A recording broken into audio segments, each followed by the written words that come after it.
যে বাজেট আমি দেখলাম, এবং আমি এতক্ষণ পর্যন্ত এত শর্ট টাইমে বাজেটের প্রত্যেকটা পাতা দেখা সম্ভব নয়, যেটা প্রিন্ট বুক বলে বা যেখানে সমস্ত ডিটেলস দেওয়া থাকে, তাতে কি আছে আমি জানি না তথ্য।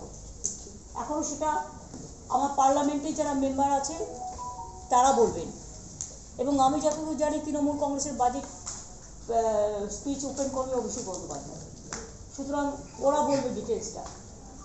আমি এখনো পর্যন্ত আপনাদের কাছ থেকে শুনে, থ্রু মিডিয়া, প্রেস এবং নানা লোকের কাছ থেকে শুনে ক্লারিফিকেশন নিয়ে আমি এটুকু জানতে পারলাম, বাংলাকে সম্পূর্ণভাবে বঞ্চিত করা হয়েছে।